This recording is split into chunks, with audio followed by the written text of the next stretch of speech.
एक वेक्टर को सिर्फ 3 ही कंपोनेंट में रिजॉल्व कर सकते हैं, 3 कंपोनेंट से ज्यादा रिजॉल्व नहीं कर सकते, because we having only the 3D world.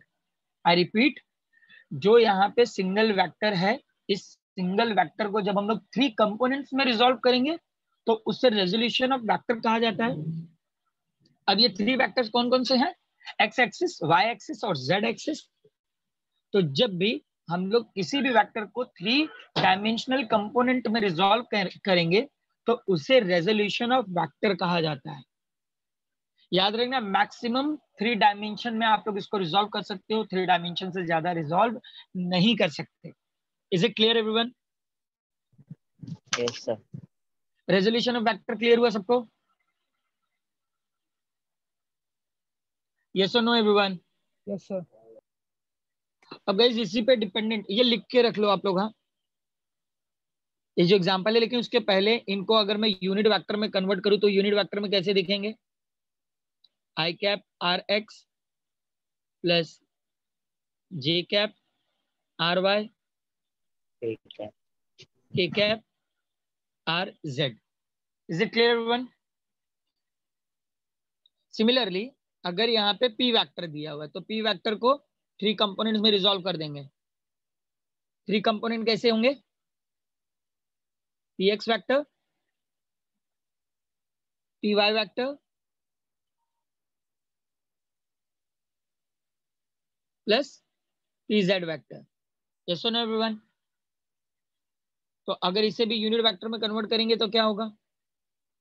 I cap P X plus J cap P Y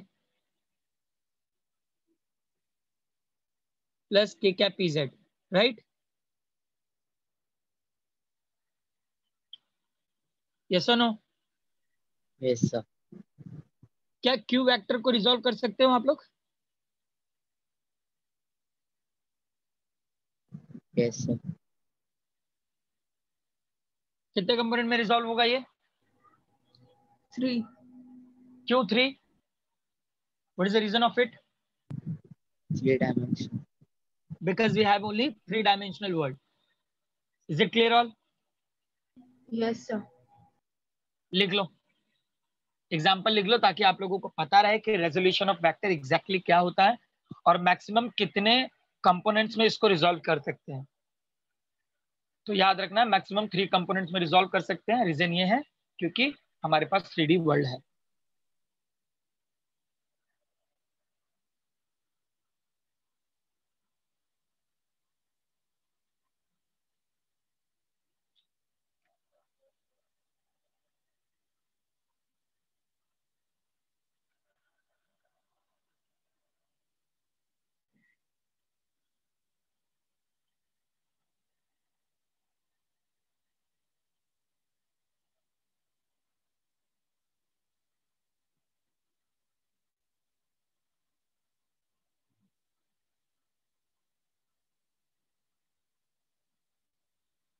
done all?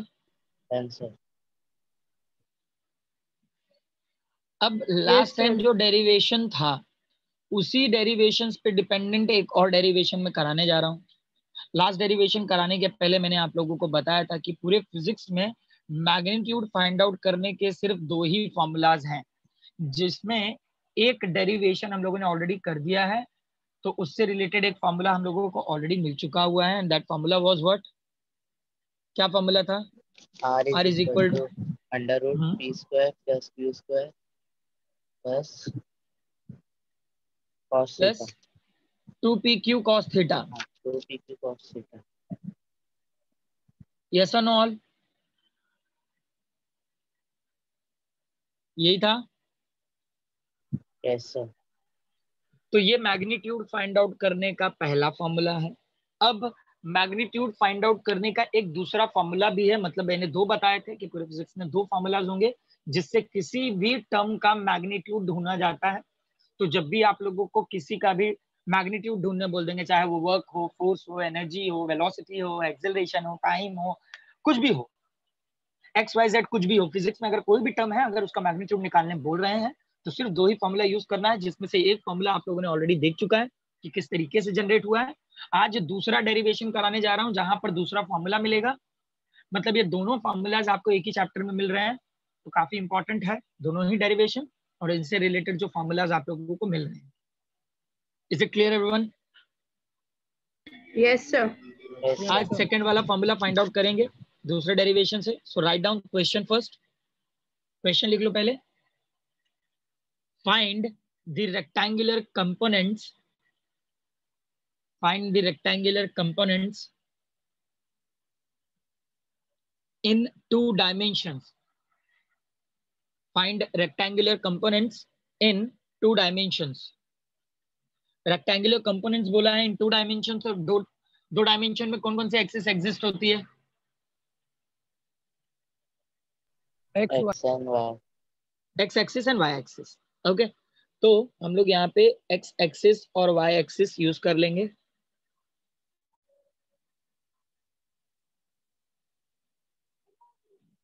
Okay, so that is our x-axis. It's our x-axis and it is our y-axis. अब guys, क्या इस axis से हम लोग किसी triangle को ढूंढ पाएंगे? क्या पॉसिबल होगा? क्या सिर्फ 2 डायमेंशन से किसी एक्सिस को फाइंड आउट कर पाना पॉसिबल है क्या? एटलीस्ट कितने एक्सिस चाहिए होते हैं? 3 एक्सिस चाहिए होता है। यस और नो? Yes sir. लेकिन बोला क्या है यहाँ पे, कंडीशन क्या रखा है क्वेश्चन में कि we need to use only rectangular component in 2 dimension. तो रेक्टेंगल बनाना है यहाँ पे। रेक्टेंगल बनाने के लिए वी रिक्वायर्ड पैरेलैक्स मेथड, या फिर जो आप लोगों ने पैरेललोग्राम को बनाया हुआ था। तो हम लोग एक्स एक्सिस और वाई एक्सिस ही रखेंगे, लेकिन उसके पहले उसका नाम दे देते हैं यहाँ पे। That is our point, origin point O. Here we having a R x vector and here we having a R Y vector. हमें 2 ही डायमेंशन में, only in 2 dimension we need to find out this sum triangle conditions over here. तो उसके लिए हम लोग parallel format बनाएंगे। तो पैरेलल फॉर्मेट बनाने के लिए एक्स एक्सिस के सामने वाली जो एक्सिस होगी वह एक्स एक्सिस ही होगा। यस और नो? समझे? एक्स एक्सिस का जो सामने वाला एक्सिस बनेगा वो भी एक्स एक्सिस होगा, और वाई एक्सिस के सामने जो एक्सिस बनेगी वो वाई एक्सिस होगी। Is it clear everyone? Yes sir. So इसे हम लोग पॉइंट ए दे देते हैं और इसे पॉइंट बी दे देते हैं।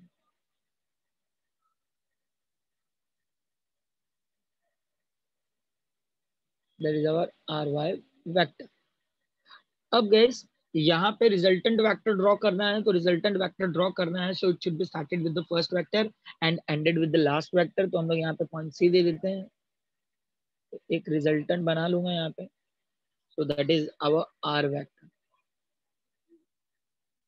And here we got one angle, that angle should be a theta. Let me know diagram समझ में आया या नहीं? Yes, देखो यहाँ sir. पे खाली 2 ही एक्सिस लिए हैं, 2 एक्सिस से ही इसको रेक्टेंगल बना दिया है। रेक्टेंगल बनाने के बाद यहाँ पे जब रिजल्टेंट हम लोगों ने ड्रॉ किया है, तो रिजल्टेंट की वजह से यहाँ पे 2 ट्राइंगल मिल रहे हैं। तो दोनों ट्राइंगल में हम लोग किसी भी ट्राइंगल को यूज करके साइन एंगल, कॉस एंगल ढूंढ सकते हैं। यस और no?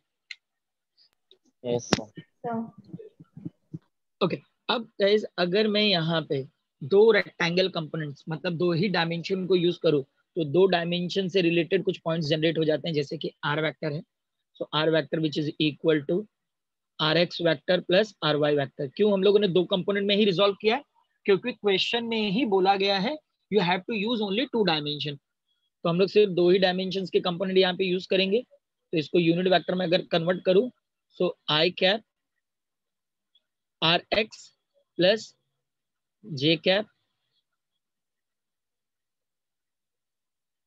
Are y. Is it clear all? Yes और नो गाइस? Yes, sir. मतलब इसको हम लोगों ने यूनिट वेक्टर में कन्वर्ट कर दिया। हमेशा यूनिट वेक्टर में कन्वर्ट करना होता है। अब उसके बाद कुछ यहाँ पे रिलेटेड पॉइंट्स हम लोग लिख लेते हैं, ताकि जब मैं इनको डेरिवेशन में यूज करूँ तो आप लोगों को क्लियरली समझ में आए। For example, O A is equal to B C is equal to are X. Yes और नो? ओ ए क्या है? आर एक्स है, तो बी सी भी आर एक्स होगा क्योंकि उससे पैरेलल एक्सिस है वो। यस और no all? Yes sir. Yes, sir. Similarly O B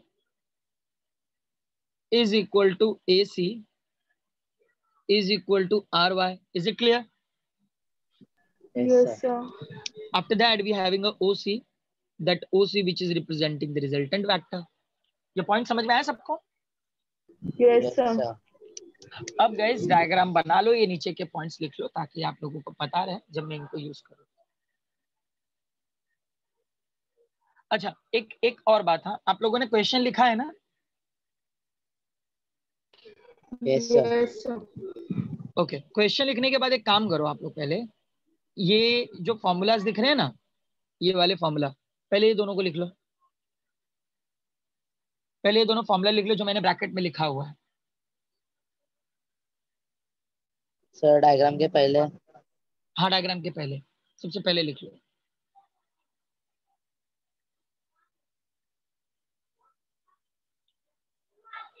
पहले दोनों फॉर्मूला लिख लो. And let me know you all are done or not.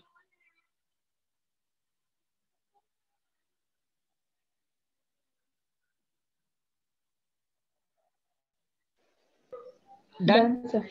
Yes, sir. Okay. Next line में लिख लो. By the parallelogram law of vector addition. By the parallelogram law of vector addition. By the parallelogram law of vector addition. समझ में आ रहा है? मतलब ये लिखने से आपको पता रहेगा कि मैंने ये डायग्राम किसके हेल्प से बनाया हुआ है. ठीक है? तो अभी आप लोग डायग्राम बना लो. डायग्राम बनाने के बाद उनके नीचे के फॉर्मूलाज लिख लो. Okay?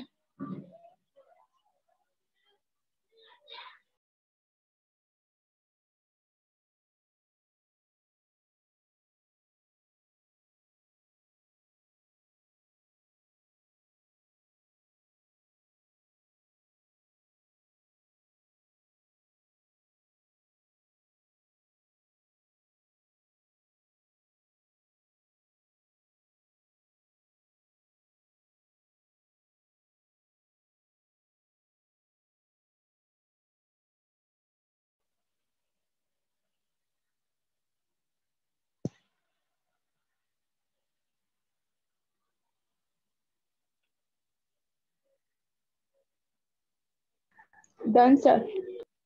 Done all? Yes, sir. Done. Okay, rub कर दूं, चलेगा? Yes, sir.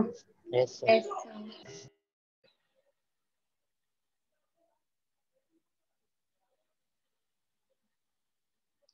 अच्छा, 2 चैप्टर्स हो गए हैं आप लोगों के, क्या पढ़ के हुए क्या किसी का? Yes, sir. गाइस कॉलेजेस का वेट नहीं करना, क्योंकि जैसे ही वो कॉलेज ओपन करेंगे आप लोगों का टेस्ट रखना शुरू करेंगे, क्योंकि कॉलेजेस को पढ़ाने से ज्यादा मतलब नहीं है, सिर्फ टेस्ट से ज्यादा मतलब है. सो इट्स बेटर कि आप लोग अपनी स्टडी अभी से शुरू कर दो. Is that clear all? Yes, sir. और ये आदत एक बना लो कि जितना भी मैं पढ़ाऊं तो मेरे साथ साथ पढ़ के आप लोग खत्म कर दो.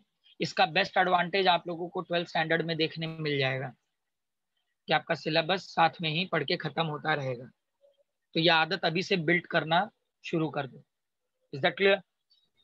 Yes, sir. Write down. Now if theta is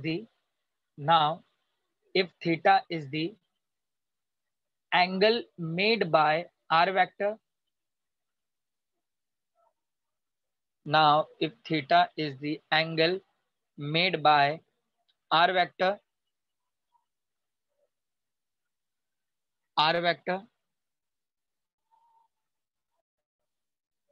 with the axis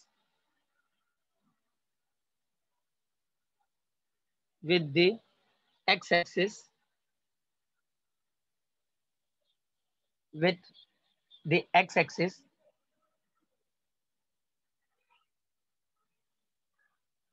then ये लिखे ये point. Now if theta is the angle made by Yes, r sir. Vector with the x Yes, axis sir. Then. Okay, मतलब ये जो theta, यहाँ पे point क्या लिखा हुआ है कि ये जो थीटा है ये किनके मिड में बना हुआ है? r वेक्टर और r x एक्सिस के मिड में. ये क्लियर हुआ सबको? तो Yes, sir. ट्राइंगल का पॉइंट कौन सा बन जाता है? यहाँ पे ट्राइंगल का पॉइंट कौन सा बन जाता है? ओ ए सी। ये सुनो, Yes, sir. Yes, sir. मतलब हम लोग ये भी डायरेक्टली लिख सकते हैं कि इन ट्राइंगल ओ ए सी, लेकिन आपको यहाँ पे पता रहना चाहिए कि एंगल, ये जो एंगल है वो कौन से दो एक्सिस के मिड में बना हुआ है। इसके लिए वो पॉइंट मैंने दिया हुआ है, ब्रैकेट में लिख लो, in triangle O A C, and with the help of triangle OAC we are able to find out the cos angle and sin angle from that triangle only. Okay,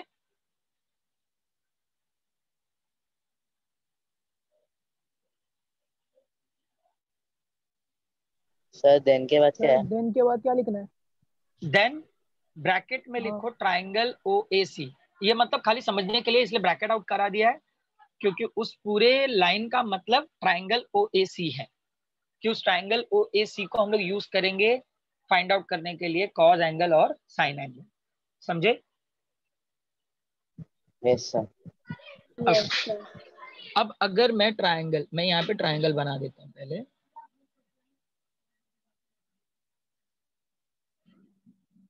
ये हमारा triangle है OAC, and here we having a theta. Okay, अब guys यहाँ पे हमें cos angle sine angle find out करना है। समझ में आ रहा है आप लोगों को? तो cos यहाँ पे क्या है? Vertical, opposite to the angle, that is our cos।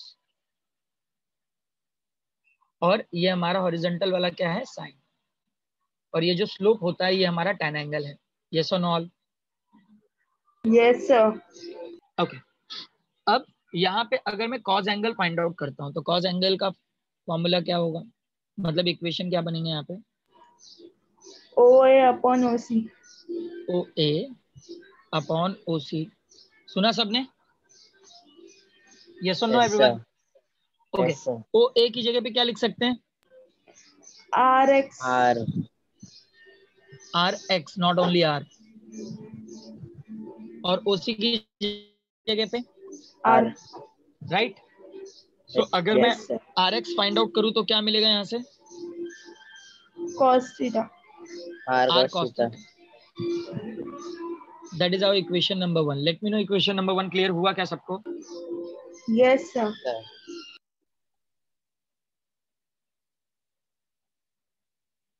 ये ट्राइंगल जो छोटा सा मैंने बनाया, ये आपके समझने के लिए बनाया है, तो अगर आपको बनाना है तो कहीं पे बना के रखो।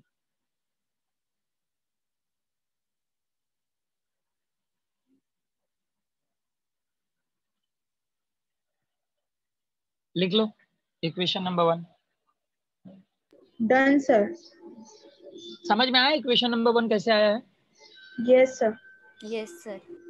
सिमिलरली अगर मैं साइन एंगल फाइंड आउट करूं, okay, if we find out the sine angle from that same triangle, so sin theta which is equal to, क्या फॉर्मूला बनेगा यहाँ पे? RY upon R. AC upon OC, right? Sir. Yes, sir. So AC की जगह पे हम लोग क्या रख सकते हैं? RY. RY upon R, and if we find out the RY from there, so RY which is equal to R sin Sin theta. theta, that is our equation number 2. Yes or no everyone? Yes, sir. Yes, sir. सबको समझ में आया कैसे निकाला है ये? Ahmad, Yes, sir. Yes, sir. कशिश, Tanish? Yes, sir. Yes, sir. Yes, sir. देखो अभी भी नींद में आएगा डेढ़ा। अंजलि, अर्जुन, हर्ष, Jayesh, Yes, sir. Qadir, Yes, sir. कोमल, निर्मिति, sir. प्राची, प्राजक्ता, भाई जिनका नाम नहीं लिया वो भी बोल दिया करो। शिवम, सौरव, तनिष, वैष्णवी। Yes sir. आगे बढ़ जाए। ये ट्राइंगल छोटा सा बना के रखना ताकि Yes, आप लोगों sir. को हमेशा समझ में आए कि कैसे साइन और कॉज आया हुआ है। ठीक है, ओके। ये रब कर दूं नीचे का, ये जो लिखा हुआ है इक्वेशन 1 रब कर दूं? Yes, sir. Okay, write down in next line, squaring and adding equation number 1 and 2. Squaring and adding equation number 1 and 2. Squaring and adding equation number 1 and 2. लिखा सब लोगों ने? Yes, sir. क्या करना है, इक्वेशन 1 2 को स्क्वायर करके ऐड करना, स्क्वायर करना है और ऐड करना है। So squaring and adding equation number 1 and 2। तो अब यहाँ पे are x square plus R Y square, ये समझे step? Yes, sir. Yes sir,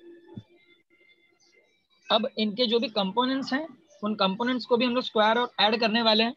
तो आर एक्स का पहले क्या था, R square cos Cos square theta theta. Plus R square R square sin square square, theta. Right? Yes, sir. Where the R get common, here our r square get common and here will remain only cos square theta plus sin square theta। कोई formula याद आ रहा है क्या? 1 cos square one, theta plus sin square theta 1 equal होगा ना? हाँ sir, Yes. यहाँ पे इनको एज इट इज लिख लो, r x square plus R Y square. So जिनको नहीं समझ में आ रहा है वो यहाँ नीचे therefore cos square theta plus sin square theta is equal to 1, अपने समझने के लिए जिनको नहीं समझ में आया कि कहाँ गया तो वो लिख लोगे यहाँ पे। And after that here will remain only R x square plus R Y square is equal to R square. अगर हमें आर फाइंड आउट करना है तो will take the square root on both the side. तो यहाँ पे are x square plus R Y square, सुना सबने? Yes, sir. अभी गाइस ये जो इक्वेशन नंबर 3 देख रहे हो ना आप लोग, ये मैग्नीट्यूड फाइंड आउट करने का दूसरा सबसे इंपॉर्टेंट फॉर्मूला है। अभी यहाँ पर इन्होंने 2 डायमेंशन के लिए बोला था, इसलिए r is equal to under root R x square plus R Y square. अगर 3 डायमेंशन के लिए पूछता तो क्या करते, तो इसका आर फॉर्मूला क्या इज जनरेट इक्वल होता? To under root P square plus Q square plus 2p Q cos theta. No, ये तो आपने प्रीवियसली फाइंड आउट किया था ना। यहाँ पर क्या होगा, अगर 3 डायमेंशन के लिए होगा, आर हाँ R Z square, right, r is equal to under root R x square plus R Y square plus R Z square, समझे? यस सर, इसे मैं आगे नोट करके दे दूंगा, अभी यहाँ पर खाली आपको इक्वेशन नंबर 3 तक लिखना है और आपको याद रखना है। ये वो सेकंड इंपॉर्टेंट फॉर्मूला है जिसके बारे में मैं आप लोगों को बता रहा था कि फिजिक्स में मैग्नीट्यूड फाइंड आउट करने के सिर्फ 2 ही फॉर्मूलाज हैं, चाहे कोई भी इक्वेशन हो, फॉर्मूला यही दोनों रहेंगे, ठीक है? अरे हाँ ना बोलो। Yes, sir. Yes sir, yes sir तो लिखो, छापो।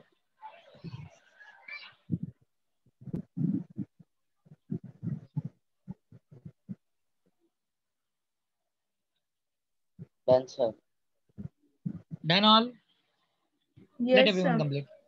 Okay okay,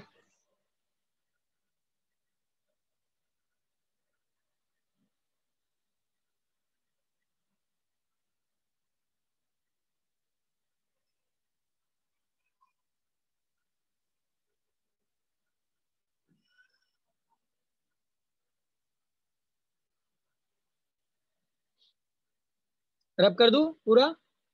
Yes, sir. Yes, sir.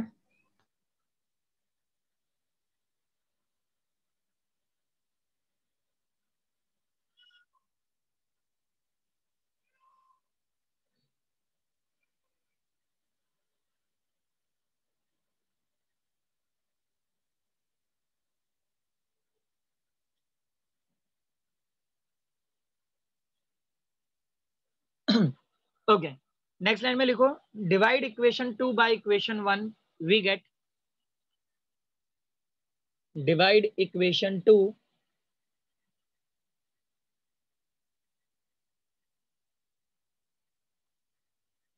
by equation 1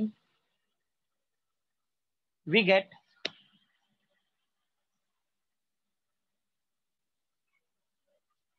divide equation 2 by equation 1 we get, लिखा सबने?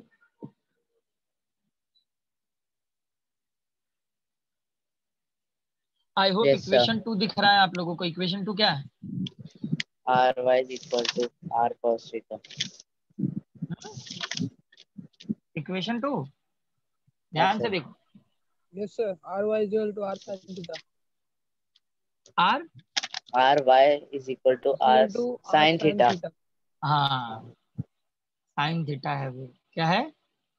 Sin theta. हाँ याद रखो, ठीक है। So r y is equal to r sin theta. Yes or no, everyone? Divide Yes, by Yes, sir. sir.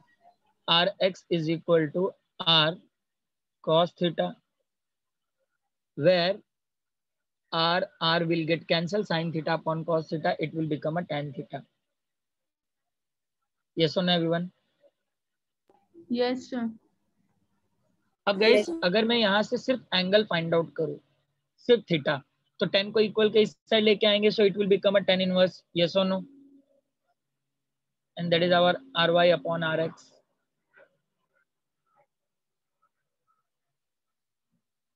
Is it our equation number 4?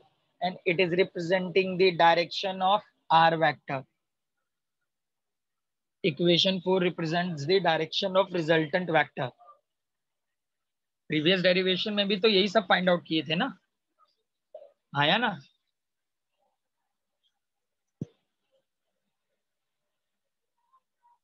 Sir, represents the direction of r vector मतलब resultant vector.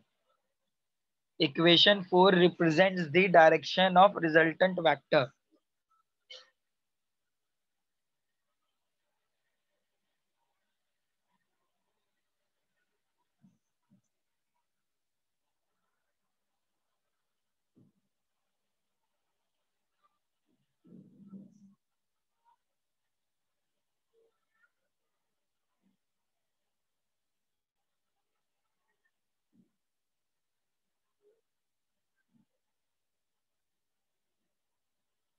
Done all? Done, sir. Done, sir. Yes, sir. Derivation clear हुआ सबको? Yes, sir.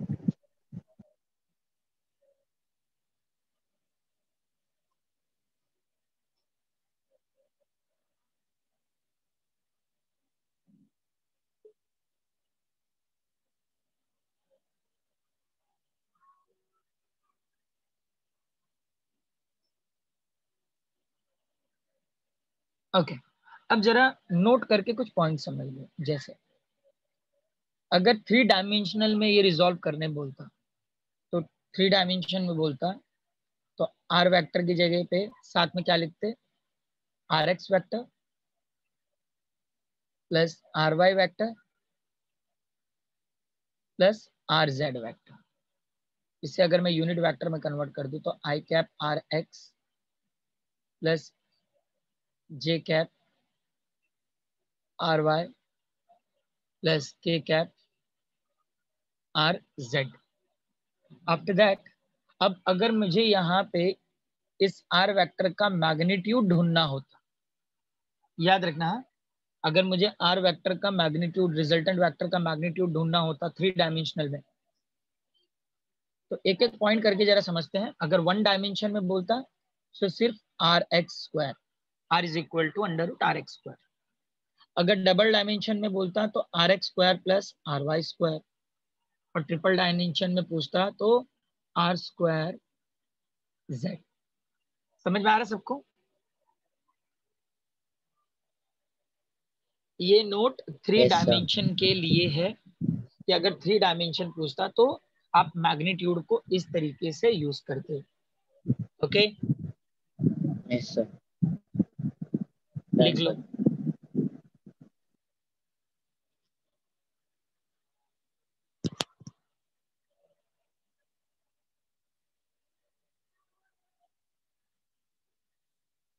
Clear है point सबको? Yes, sir. Yes, sir.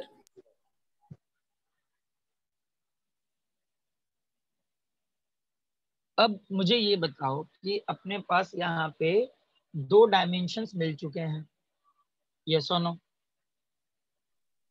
Yes, sir. कितने dimension मिल चुके हैं अपने को? सॉरी नॉट 2 डायमेंशन, हमारे पास मैग्नीट्यूड को फाइंड आउट करने के दो फॉर्मूलाज हैं। मैं दोनों फॉर्मूलाज आप लोगों के सामने जरा लिख देता हूँ।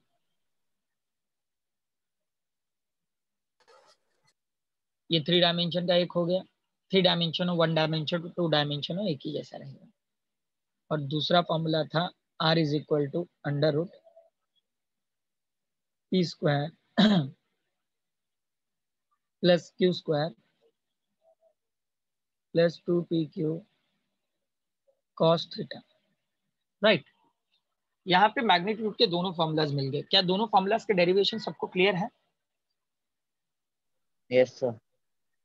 यस अब सर। मुझे ये बताओ कि इन दोनों फॉर्मूलाज को कब और कैसे यूज करेंगे। न्यूमेरिकल में आपको कैसे कौन से फॉर्मूलाज को यूज करना है, लेट मी नो।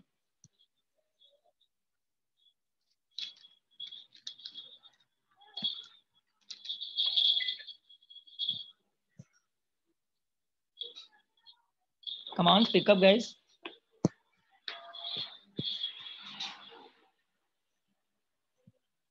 आवाज आ रही है मेरी आप लोगों को? Yes sir. आयुष, हाँ सर। हमें कैसे पता चलेगा कि इन दोनों में से कौन सा फॉर्मूला यूज करूं जिससे मैग्नीट्यूड मिले? ये भी पता होना चाहिए ना हमने।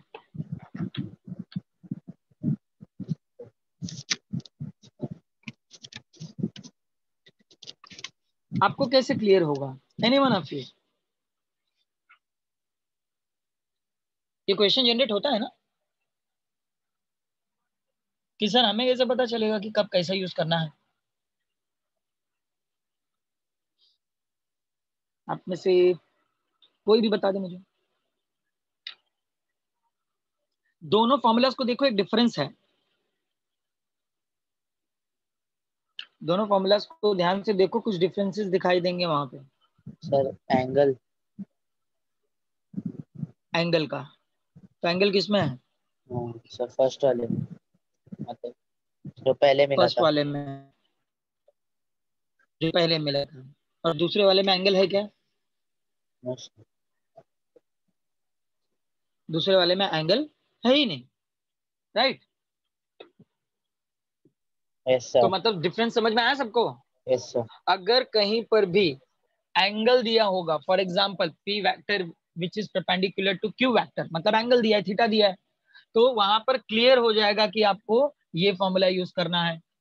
और अगर एंगल नहीं दिया है और आपको कोई भी दो वैल्यूज दे दी गई है और उसमें पूछा है कि find out the magnitude of it, तो आपको ये यूज करना है। चाहे डबल दें, ट्रिपल दें, कुछ भी दें।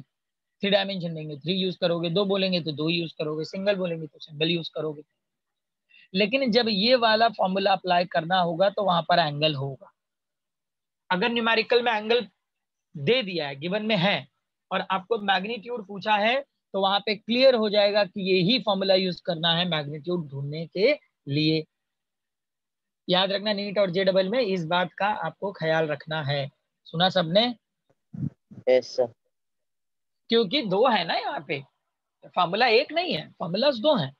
तो हमें पता होना चाहिए कि कब कौन सा फॉर्मूला यूज करना है। तो एंगल दिया होगा तो एंगल वाला यूज करना, एंगल नहीं दिया है तो ऊपर वाला यूज कर लोगे। Is that clear all? Yes sir. समझा ये पॉइंट? समझे सब लोग? चलेगा ना? थोड़ा यस नीट सर। और जेडबल के लेवल में चलेंगे तो, हाँ क्योंकि सर। साथ ही साथ ये पॉइंट के साथ वो सारे टर्म्स भी क्लियर हो जाते हैं। लेकिन एंडिंग तक याद रहने चाहिए ये सारी बातें। यस ऐसा सर। नहीं कि मतलब अभी मैंने आप लोगों को दे दिया और आप सब भूले ही जा रहे हो। हाँ सर। किसी को डाउट है तो अभी क्लियर कर लो, आइदर विल मूव, आगे बढ़े। No sir, no. ओके, अब product of vectors, next topic क्या है? Product of vectors.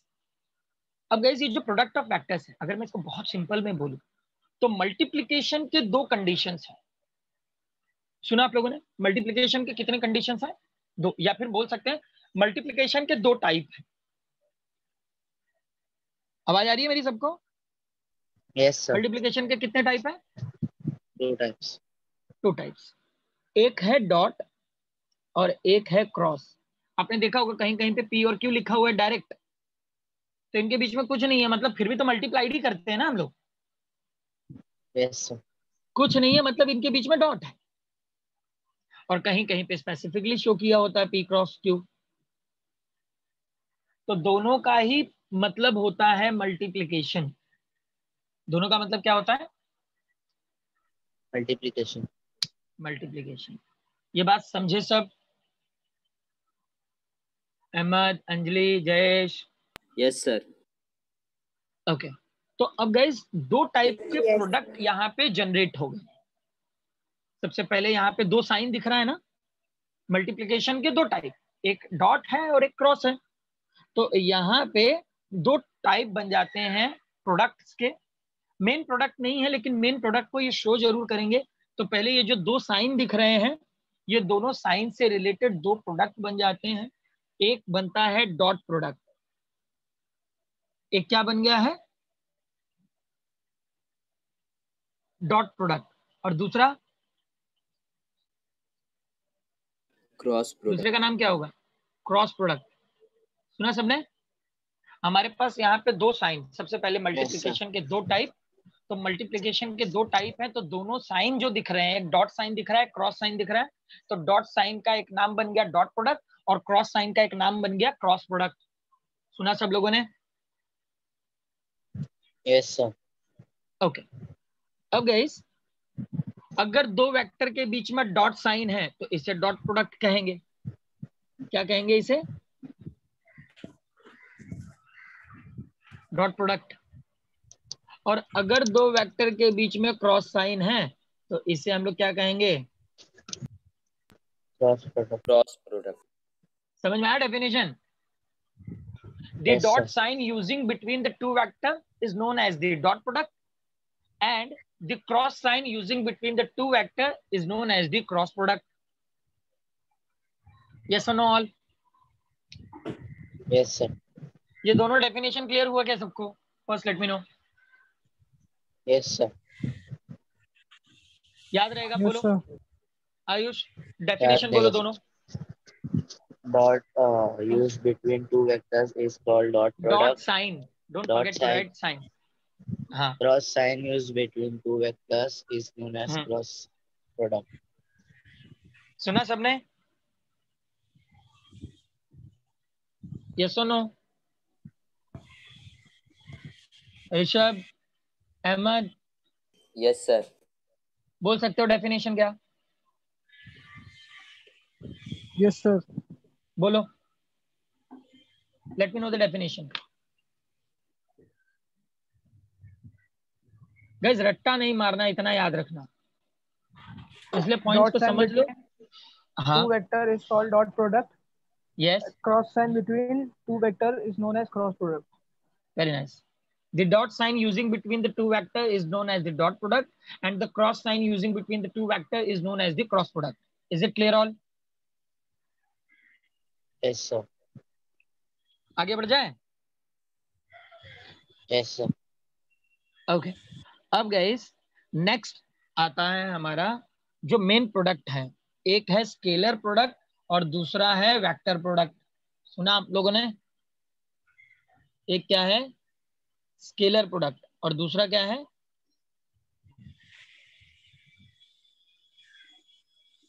दूसरा है वेक्टर प्रोडक्ट।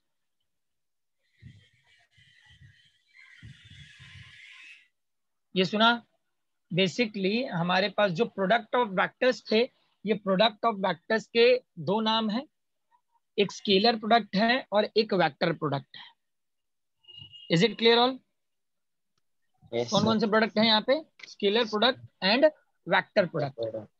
अब स्केलर प्रोडक्ट को कैसे पहचानेंगे, वेक्टर प्रोडक्ट को कैसे पहचानेंगे, ये सुन लो।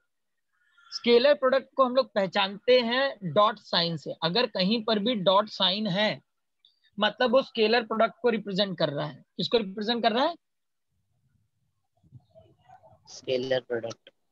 और अगर दो वेक्टर के बीच में क्रॉस साइन यूज हो रहा है तो उसे वेक्टर प्रोडक्ट समझेंगे।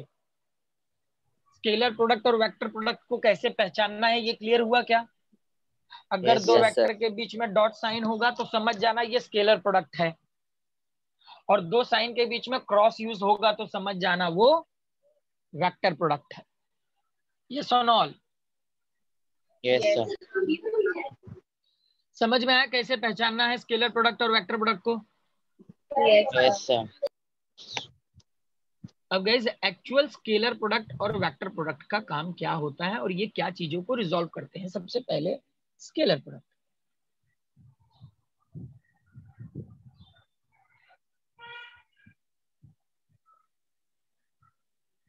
ये हमारा स्केलर प्रोडक्ट है सबसे पहले। तो अगर दो वेक्टर के बीच में डॉट साइन है तो हम समझ जाएंगे कि भाई ये स्केलर प्रोडक्ट का है। ये मल्टीप्लिकेशन किसका है? स्केलर प्रोडक्ट का है। अब स्केलर प्रोडक्ट क्या बोलता है? Scalar product which is produces the cosine angle between the two vector। सुना सब लोगों ने? Scalar product which is produces the cosine angle between the two vector, मतलब दो वेक्टर के बीच में cos एंगल बनाता है। सुना सब लोगों ने? Yes sir. दो वेक्टर के बीच में हमेशा cos एंगल बनता है। डॉट साइन cos एंगल को रिप्रेजेंट करता है। Is it clear all? याद रहेगा ये बात सबको? जब भी यस सर। दो वेक्टर के बीच में डॉट साइन देखोगे तो अगर उसको मैग्नीट्यूड में लिखना है, याद रखना ये क्वांटिटी वेक्टर की थी, इसको मैग्नीट्यूड में कन्वर्ट किया तो कॉज एंगल आ गया। इसको मैंने मैग्नीट्यूड में कन्वर्ट किया तो क्या आ गया यहाँ पे? Come on speak up. Cause angle. ये याद रहेगा सबको? Yes sir. आज के बाद ये याद रखना है आपको, हमेशा डेरिवेशंस में ये चीजें दिखाई देती रहेंगी। जब भी दो वेक्टर के बीच में डॉट साइन दिखेगा मेरा क्वेश्चन जरूर आपसे ये रहेगा कि having the dot sign vector between the dot sign using between the two vector at that time what types of angle we had over there? So I want to answer cos angle. Is it clear everyone? Yes sir. And listen everyone, आप लोग जरा अपने ना mic को mute करके रखा करो। बीच में कौन चिल्ला रहा है ये? थोड़ा पढ़ाई पे ध्यान दो गाइस। हाँ,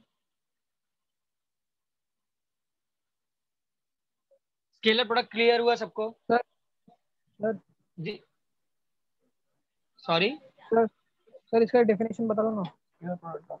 डेफिनेशन देखो, डेफिनेशन में बताता हूं लेकिन उसके पहले सिंपली इसको समझ के रखो। When the cosine angle, that scalar product produces the cosine angle between the two vector। ये याद रहेगा सबको? मैं एक्चुअल डेफिनेशन भी बताता हूं लेकिन ये पॉइंट बहुत ही ज्यादा इंपॉर्टेंट है। Scalar product produces the cosine angle between the two vector. ये लाइन कहीं लिख के रखो नोट करके।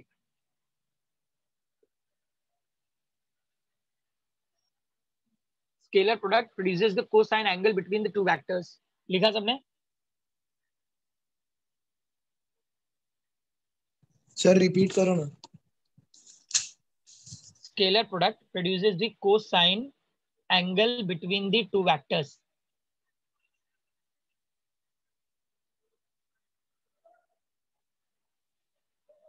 Scalar product produces cosine angle। cosine angle between two vectors।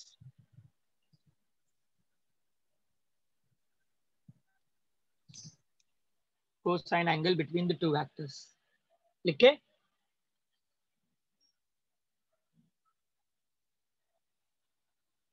yes sir। देखो इसका जो Yes, sir. एक्चुअल डेफिनेशन है वो एक्चुअल डेफिनेशन ऐसा है, the scalar product is defined as the product of magnitude of two vectors and cosine of the angle theta between the two vectors. इसी को मैंने बहुत ही सिंप्लीफाई करके आप लोगों को बताया है। एक्चुअल डेफिनेशन भी लिख लो, एक्चुअल डेफिनेशन लिखो। ये वाली जो लाइन मैंने दी है वो आप लोगों को कभी भूलने नहीं देगी अगर आप लोग समझ रहे हो सही तरीके से तो। और दूसरा डेफिनेशन लिख लो सब लोग। बोलूं दूसरा डेफिनेशन बोलूं? Yes sir. Yes sir. Heading लिख लो, scalar product of two vectors. Scalar product of two vectors, लिखा सबने? Yes, sir. This scalar product of two non-zero vectors is defined as the, definition लिखो, the scalar product of two non-zero vectors is defined as the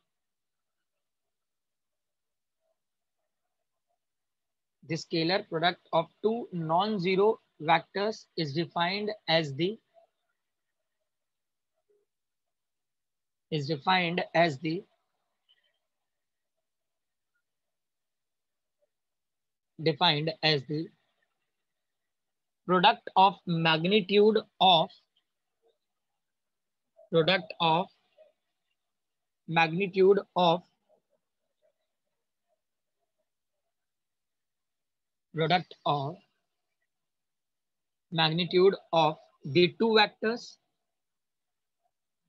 magnitude of the two vectors, and cosine of the angle theta,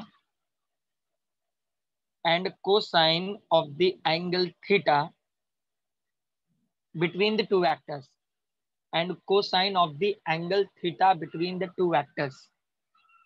लिखा सब लोगों ने? Yes, sir. समझे definition? Yes, sir. Yes, sir. Yes, ये जो sir. इतना long था इसी को मैंने बहुत ही सिंपल में आप लोगों को दे दिया है, ठीक है?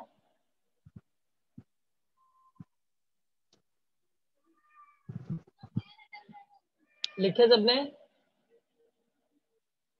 Yes, sir. क्लियर हुआ सबको? स्केलर प्रोडक्ट क्या होता है समझ में आया सबको? Yes, दोनों sir. डेफिनेशन में से कौन सा डेफिनेशन पढ़े? देखो, डेफिनेशन आप दोनों में से कोई भी लिख सकते हो, इट्स अप टू यू, दोनों ही आपको मार्क्स दिलाएंगे जरूर, ठीक है? Okay sir. आगे बढ़े? Yes, sir. Yes, sir. अब गाइस वेक्टर प्रोडक्ट पे भी इतना ही लॉन्ग डिस्कशन होगा, तो इसलिए वेक्टर प्रोडक्ट अभी नहीं कर सकते हैं, लेकिन अभी जो भी चीजें किए हो उनको रिवाइज कर लेते हैं हम लोग। सबसे पहले Yes, sir. Multiplication, product of vectors. Product का मतलब क्या होता है समझ रहे हो? प्रोडक्ट का मतलब ही मल्टीप्लिकेशन होता है। प्रोडक्ट ऑफ वेक्टर्स मतलब दो वेक्टर्स के बीच में मल्टीप्लिकेशन। तो मल्टीप्लिकेशन के दो कॉन्सेप्ट हैं, एक डॉट है और एक क्रॉस है। डॉट साइन शो करता है स्केलर प्रोडक्ट को और क्रॉस साइन शो करता है वेक्टर प्रोडक्ट को। और जब भी दो वेक्टर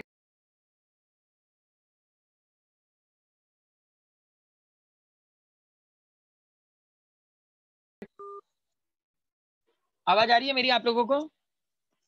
Yes, sir. जब डॉट साइन दो वेक्टर्स के मिड में होता है तो याद रखना गाइस, वो स्केलर प्रोडक्ट को शो करता है, मतलब स्केलर प्रोडक्ट को रिप्रेजेंट करेगा। और जब भी स्केलर प्रोडक्ट होगा मतलब कोसाइन एंगल प्रोड्यूस होगा। मतलब अगर बहुत ही शॉर्टकट में बात करें तो ये जो डॉट साइन है, जब भी दो वेक्टर के बीच में आप लोग देखोगे तो उसका जो मैग्नीट्यूड होगा उसके साथ आप लोग कॉज एंगल को लिखोगे। Is it clear everyone?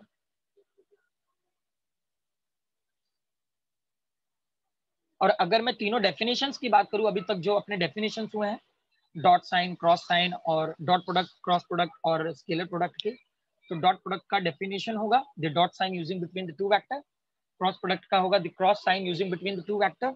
और स्केलर प्रोडक्ट का डेफिनेशन होगा the cos angle produces between the two vector. Is it clear all? Yes sir. अच्छा चलो शॉर्टकट में बात कर लेते हैं फटाफट। अगर वेक्टर प्रोडक्ट होगा तो वेक्टर प्रोडक्ट को कैसे पहचानेंगे? Cross sign. वेक्टर प्रोडक्ट को हम लोग क्रॉस साइन से पहचानेंगे। मतलब अगर दो वेक्टर के बीच में क्रॉस साइन है, ओके, तो ये क्रॉस प्रोडक्ट को रिप्रेजेंट करेगा। अब क्रॉस साइन कौन सा एंगल प्रोड्यूस करेगा? कॉस तो हो गया है, तो बचा कौन सा एंगल है? Sine. साइन। तो ये दोनों वेक्टर के बीच में कौन सा एंगल प्रोड्यूस करेगा? Sign angle. Sine theta. समझ में आया सबको? Yes sir. Yes sir. Yes, sir. Thank you, sir. मतलब दो वेक्टर के बीच में जब साइन एंगल प्रोड्यूस्ड होगा तो वो वेक्टर प्रोडक्ट को डिनोट करेगा। Is it clear everyone? Yes sir. Yes, yes sir. Sir. अगले लेक्चर में आओगे तो इसी से रिलेटेड वापस बातें करेंगे, वापस एक बार एक्सप्लेन करूंगा। और स्केलर प्रोडक्ट और वेक्टर प्रोडक्ट की कैरेक्टरिस्टिक्स आप लोगों को समझाऊंगा, ठीक है? Okay Okay. सर। मतलब कल आप लोगों का लेक्चर होने वाला है मेरा, ठीक है? Yes. कल तक ये जो भी हुआ है पढ़ के खत्म करना है। Is that clear everyone? Yes, sir. Okay, sir. Bye all. Bye, sir. Thank you, sir. Bye, sir. Thank you, sir. Thank you ma'am. Okay, bye, sir.